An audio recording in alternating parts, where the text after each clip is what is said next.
This is an example of a problem where you're given a mass or gram amount and you have to convert it to a unknown mass.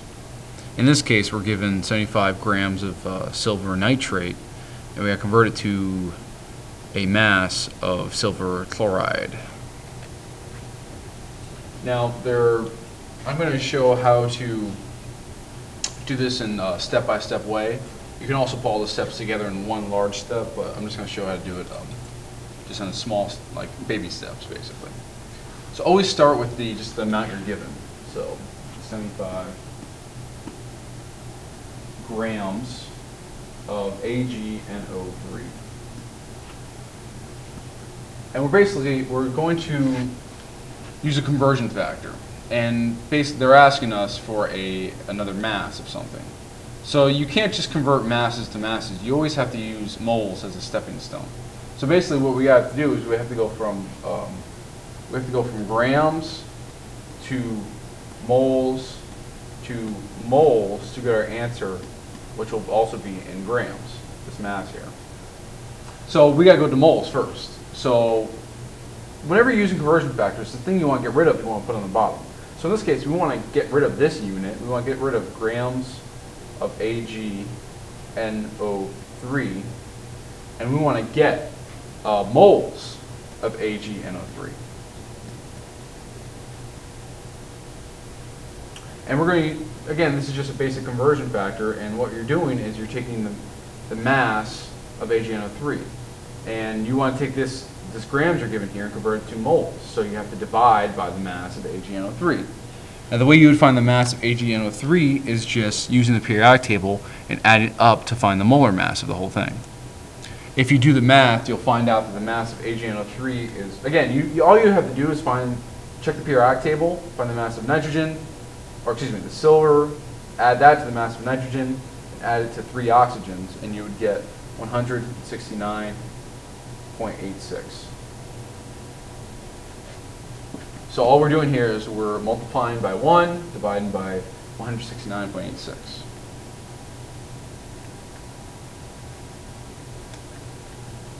And you would get 0.44 running up to 2, and we are now in moles of AgNO3.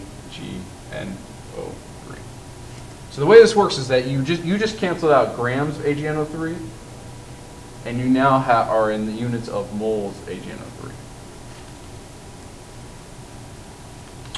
So again, I'm doing this in a step-by-step way. So the step we just did was going from grams to moles, and we're still in AgNO3. So now we just did that step. So now we got to go from moles to moles. So you take your moles of AgNO3, and you want to convert it to, again, now we're converting it to moles of AgCl. All right, so we want to get rid of moles of AgNO3, and we want to get moles of, we're going to AgCl. So whenever you have a mole-mole calculation like this, it's a mole ratio. And you always derive mole ratios from the chemical equation itself, and you gotta make sure it's balanced. Luckily for us, in this equation, it's already balanced. It's 1 to 1 to 1 to 1. So you just put a couple ones here. So really, the whole point of this conversion factor here is to change our units from AgNO3 to moles of AgCl.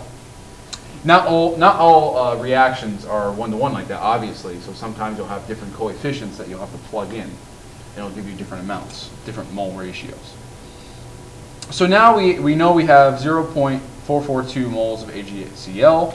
So now our last step is to do this part and convert moles to grams. So we're just going to again start with what we just calculated.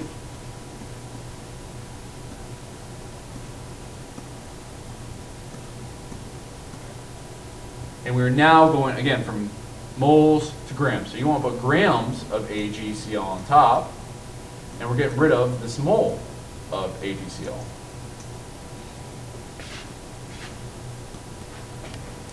And you would calculate this by finding the mass of the AgCl. The mass of this guy is 143.31.